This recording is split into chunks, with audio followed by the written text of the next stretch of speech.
Download our app today and enjoy tackle-busting benefits with great odds, more markets and same-game multi every NRL match at Palmerbet. Gamble responsibly. For Gamblers' Help, call 1-800-858-858.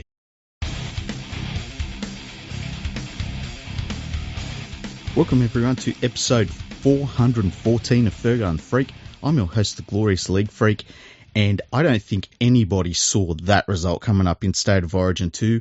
We're going to talk about that together, and then we're going to talk about the test matches that were played over the weekend, and then I want to talk a little bit about the conversation between NRL, State of Origin, and international football, and why it's okay to like all of them and want all of them to grow.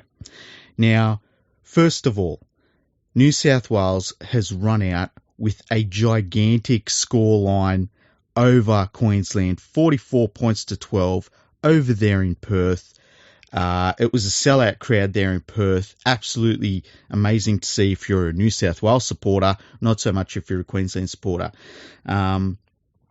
Early on in this game, Queensland looked the far more composed of the two teams. They looked really relaxed. New South Wales looked very frantic, and I didn't like what I was seeing out of them. Their attack was all over the place. Tedesco was playing really, really poorly. Nathan Cleary wasn't taking control of the game like he normally does for the Penrith Panthers, and there were just a lot of warning signs. Having said that, they were moving Queensland all over the park. They were making the Queensland forward pack really move around a lot. And that's one of the keys when you're in a match like a State of Origin game where everyone's an elite player. Everyone's got the stamina to play 80 minutes. It doesn't matter who they are. Even the props can play 80 minutes if you ask them to. You've got to wear the opposition down. And that's probably one of the things New South Wales were doing well in that first probably half an hour of the game. They weren't playing great, but they were making Queensland really work on the defensive side of things. The big turning point, though, come just before half-time, really. Junior Paulo made a really good run towards the Queensland line. He barreled over the top of Kalen Ponga. It's amazing that Ponga didn't just get knocked out because he absolutely steamrolled him. Almost got to the line, and then there was sin binning. Kaufusi went to the sin bin. Now, there had been a bunch of 6 again calls leading up to that moment. There must have been 4 or 5 of them leading up to that moment. And eventually Ashley Klein had enough and he sent them to the bin. Now, Queensland were upset because they said that they were for different things. There was an offside penalty. I think there was a not standing square at the ruck penalty. They were getting smashed by Klein for a good couple of minutes there before the sin binning. But Klein had enough and he sent him off, and that was really the turning point in the game. It was like the straw that broke the camel's back for Queensland, and they just never really recovered from it. Between that and New South Wales playing much better in the second half, which is pretty easy to do when part of it you're only playing against 12 dudes. There were different things that I saw in that second half. Cleary started to take a little bit more control over what was going on. I think the Penrith connection, and look, there were so many Penrith Panthers players picked, and that's a lot of P's, hey, picked in this New South Wales team that it's very easy to say the Panthers connection because they're all over the friggin' side. But it was the sort of play between Coruscant and Luai and Cleary and Yo, and you just like Burton was coming into it, Crichton was coming into it. Just these club combinations were really, really starting to come to the forefront. And between that and Tedesco playing a lot better, New South Wales really started to get on the roll, and their forward pack played better as well, but they were playing against a much more tired, much more worn out Queensland pack because of what they'd done in the first half. So it ended up being an absolute smashing.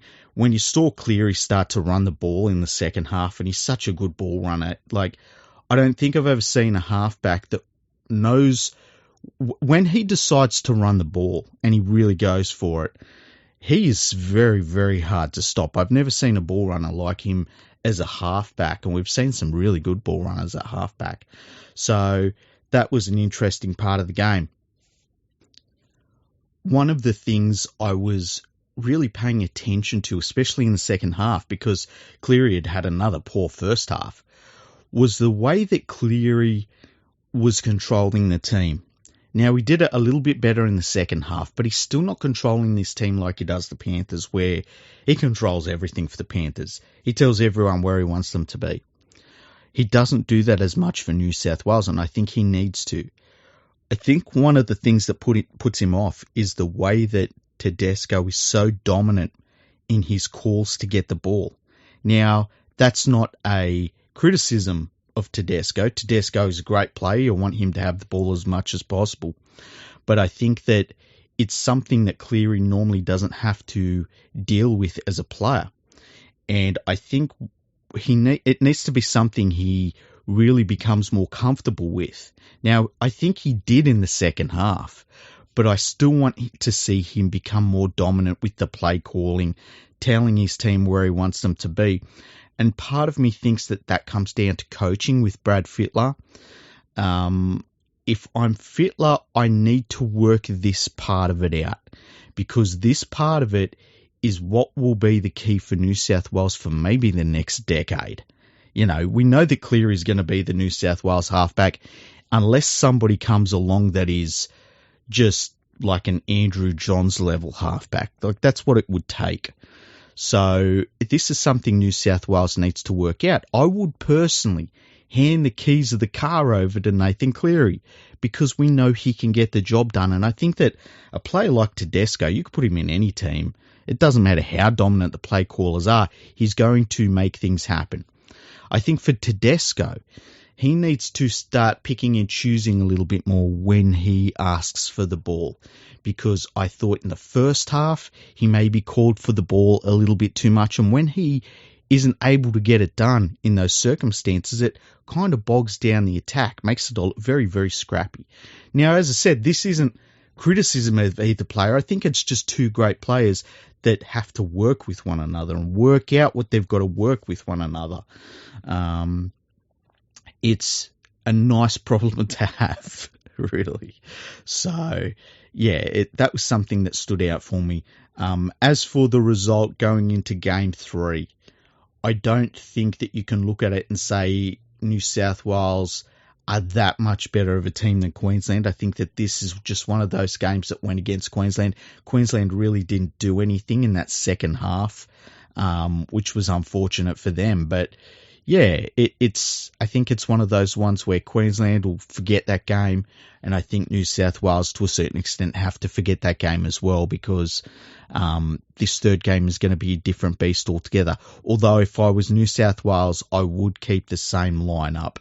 I think that unless you get somebody like a Latrell Mitchell that's coming into the side, you know, and I'd probably put him in for Burton. Burton didn't do anything wrong. Burton was actually really good, and he added a lot of playmaking out wide, which was really cool. He also added another kicker. They used him a lot as a kicker in this game, which was really interesting, and he added a different point of attack, but it would be somebody like Latrell Mitchell, who, look, he hasn't played much football, but if for whatever reason he got a game under his belt for South, he looked $1 million, he tore it up in that game, I probably would go with Mitchell, just because Mitchell's a superstar, you know, and you need those players in the big games. But outside of that, I wouldn't make any changes. For Queensland, I don't think they've got to make any real changes either. I think that this is going to be one of those Game 3s where, unless there's a real bad injury for either team, I just think that we could see the same lineups coming in. But we'll wait and see on that one. Either way, I thought it was a really good game, but I'm a New South Wales supporter. We saw very little out of Queensland in this match, unfortunately. And sometimes these State of Origin games go that way where, you know, one team just, they get on the back foot a bit and that's it. It's all over. And I think that that's what happens when you get so many elite players on the field. They get a little bit of an edge and they just don't let up. And look, that's State of Origin footy. I know it's a bit of a cliche, but that's how it works. In the other games that we saw over the weekend, the New South Wales Women's State of Origin side beat the Queensland Women's State of Origin team 20 points to 14. Unfortunately, I didn't see this game. I heard it was another really good Women's State of Origin game.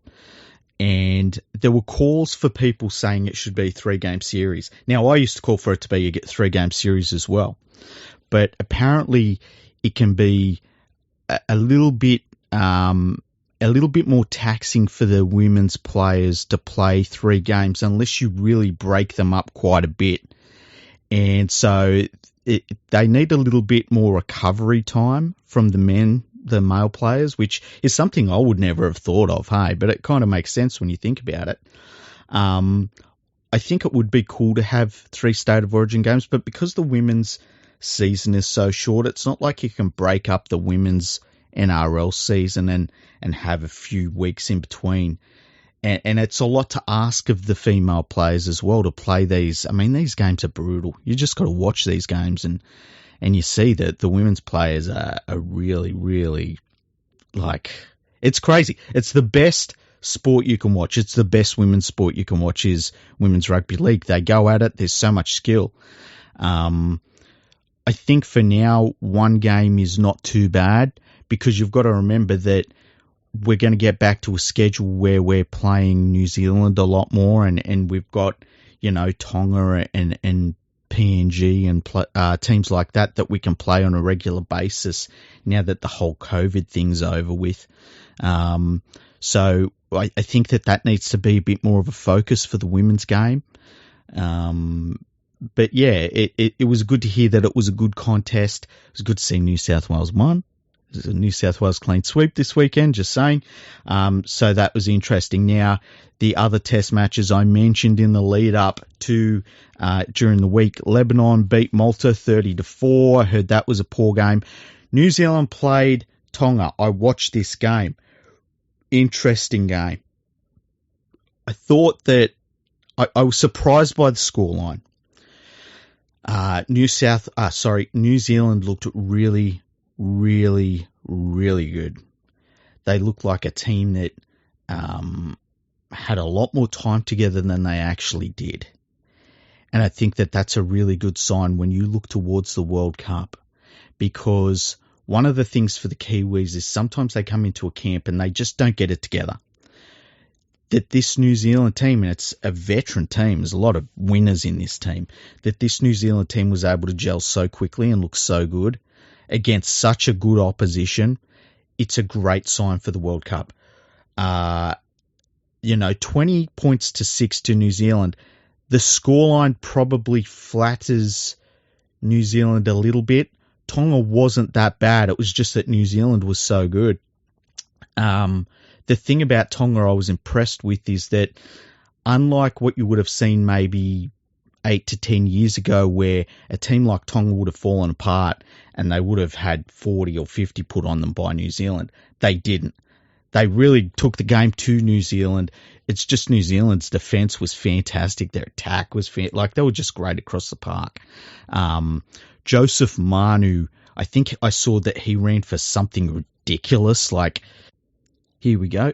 He ran for 400 metres. How unbelievable is that?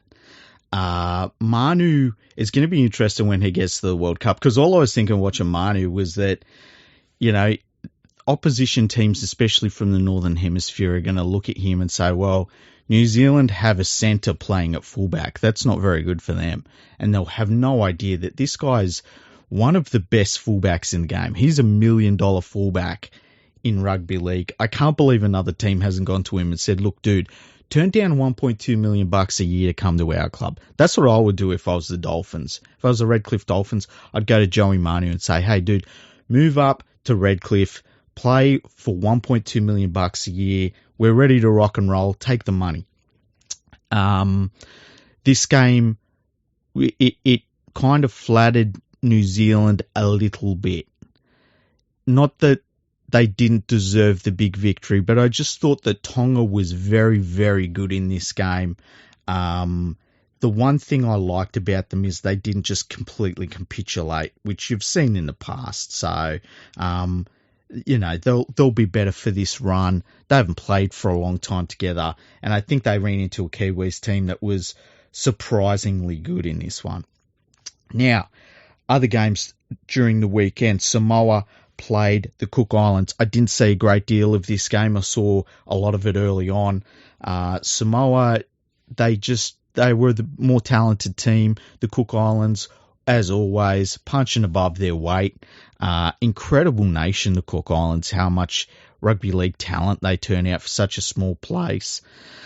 Look, Samoa, the problem with Samoa is that they're poorly coached and they have some issues when they come together as a squad. I don't think their outfit is as professional as, say, Tonga or New Zealand, for instance.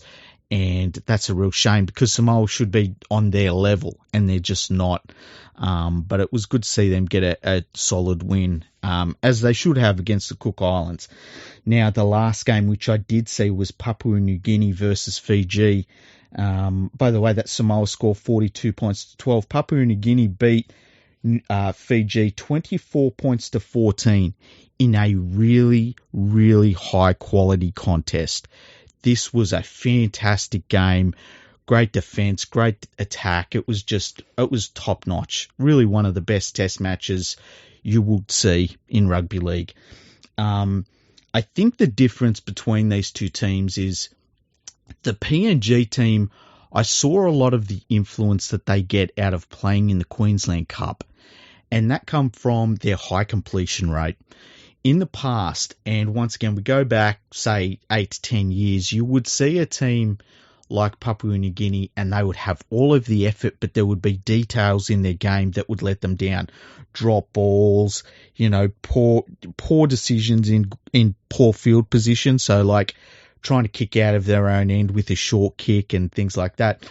They've kind of got rid of some of that stuff, and now that they're playing percentages a little bit more because they've had to, because they're playing Queensland Cup teams in the Queensland Cup, you could just see that that really solid game plan is now there for them. They are going to be really hard to beat in the World Cup. I don't care what team you are, Australia, New Zealand, Tonga, they're all going to have to really beat this team because this Fiji team was a bloody good team.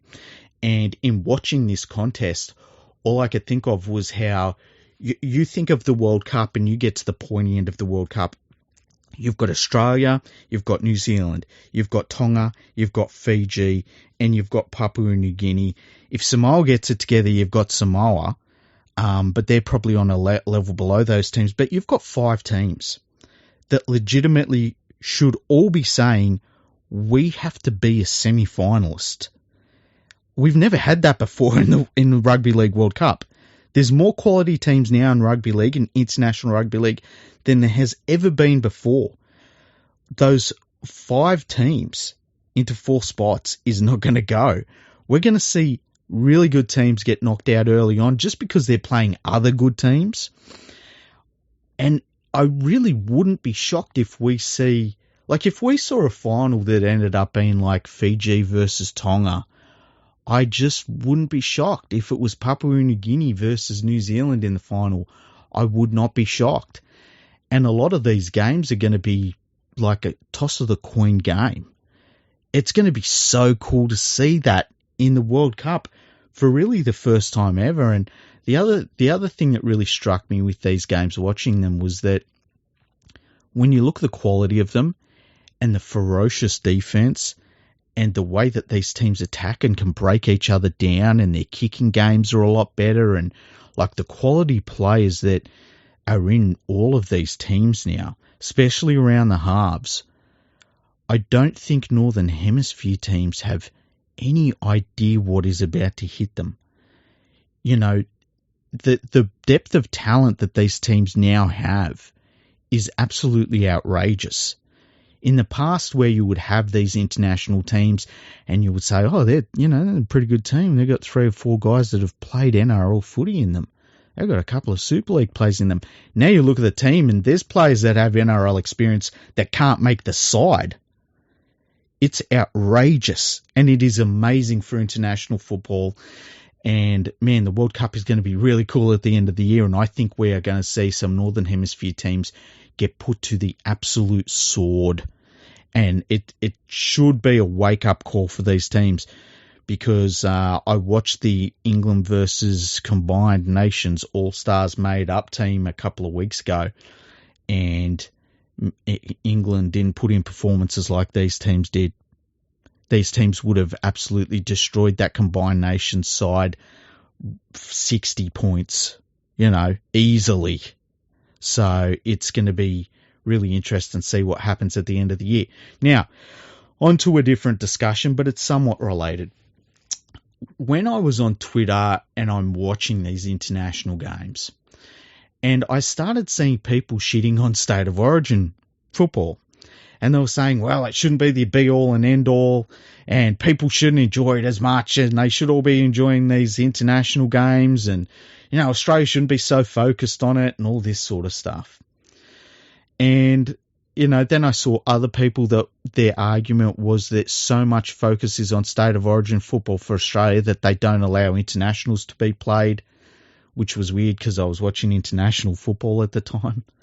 And then there were other people that were saying NRL clubs hold back international rugby league because they're so selfish and they don't like internationals being played. And meanwhile, I'm watching these international games being played like as this is all going on, and they're full of NRL contracted players. And it got me thinking, I don't understand why people think we need to pick and choose what works and what doesn't. State of Origin is this outrageous success for rugby league. And it kind of was when it was put into place. It used to be you played for the state you were currently playing in. It was a residency rule, and then they changed it to State of Origin rules, and State of Origin kind of just exploded. Nobody could have seen what was coming with State of Origin football. It just exploded into this series, which was just this phenomenon. And it's been great for rugby league. It's been fantastic. People from overseas tune in to watch these games. They're must-see TV. And it's great. And if I had my way, every single nation would have their State of Origin. They'd have their domestic representative product, which would be just as spectacular, just as absolutely phenomenal. We just saw New South Wales play Queensland in a packed-out stadium in Perth, the other side of the continent. Can you imagine if you saw Yorkshire versus Lancashire and they were playing in London? Why would that be a bad thing for rugby league in any capacity? If they were playing in front of a packed stadium, Wembley Stadium, and people across the UK were tuning in gigantic numbers to watch this game, it'd be great. I'd love for New Zealand to have some sort of domestic, series. They've, talked about it for 20 years now. They've never done anything about it, but it would be great. I've been able to watch international rugby league, and especially the Pacific Islands Rugby League player base grow since I was a kid. And a big boost that come out of what the NRL did and going back to the ARL, but we'll call it the NRL, the Australian National Competition. When they brought in the New Zealand Warriors, it helped New Zealand Rugby League very, very quickly. New Zealand used to be able to throw together not too bad teams, but they were pretty disappointing a lot of the time. They would turn up every so often, but for the most part it was, that they tried hard. That was one of the things about them. The thing bringing in the Warriors did was it helped their player base. And it helped them have many more international players that were professionals. And that was a good thing for the game. And another thing that did was it opened up a little bit more for players from Pacific Island nations to come into their system and then to flow into the rest of the NRL. And we look at the NRL today and look, there isn't a club that doesn't have a dozen players that have Tongan backgrounds and Samoan backgrounds and Fijians everywhere. All the wingers should be Fijian. And I think that sometimes what people forget is that a lot of the development that happens for these test players that we've just seen play this weekend happens because of NRL clubs. Now, there's a lot of NRL clubs that spend millions of dollars on true junior development. And when I say true junior development, I mean junior rugby league. I'm not talking about buying the elite juniors and stockpiling them so that one day hopefully they become, first graders. I'm talking about developing junior rugby league in their district, in their development area. Some clubs spend more than others. But for the most part, NRL clubs spend millions upon millions of dollars developing young rugby league players and rugby league in general. And we see the vast majority of the test players that we watched this weekend have been through either those development systems or NRL club development systems, elite junior development systems, let's call it. That can't be overlooked. We saw these games being played, and this is really the first time for 2 and a bit years that we've been able to have any sort of internationals without having to worry that borders are going to close immediately. It was really only 6 months ago we were still having to deal with closed borders and, the State of Origin wouldn't have even been able to be played in Western Australia. They closed their borders to the rest of Australia. We're finally able to play with open borders again, and we got some international rugby league pretty quickly because of that. It was enjoyed by everyone. Everyone loved it. We saw NRL contracted professional players playing at NRL stadiums. They were playing under NRL rules, which I thought was interesting. And we had, NRL officials for the most part. It was very much a show that was put on, and it wouldn't have been put on if it wasn't for all of the groundwork that we've seen by the Australian Rugby League system.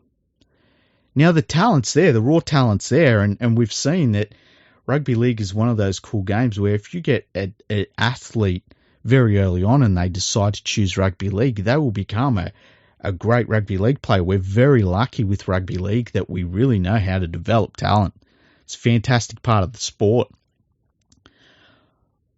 But somebody's got to do that work, and when you have elite juniors playing other elite juniors, everyone gets better because of it.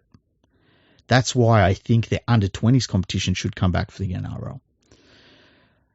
I think that people underestimate how much of that work ends up flowing through to international football, not just for Australia, not just for the Kiwis, but for all of these Pacific Islands nations that we're all just raving about watching. We want to watch more of it. Even when you look at a team like Papua New Guinea, they've got better since they had the Vipers come into the Queensland Cup. We've got a Fijian team that has come into the Ron Massey Cup, and the idea is that, and the Ron Massey Cup is, it's below New South Wales Cup level. The idea is that eventually there'll be a New South Wales Cup team. And so this development is always going on. There's always this eye on trying to develop elite junior talent and trying to make, nations better nations. And a lot of it is driven by Australian Rugby League, and thank God we have it. It is a good thing we've got State of Origin, and it's a good thing we've got the NRL. And if it was up to me, everything would just get better and better. The NRL would get bigger, State of Origin would get bigger, International Rugby League would get bigger, because everywhere rugby league grows, everywhere rugby league gets more popular or it becomes a bigger entity or more people watch it, that's a good thing for the game.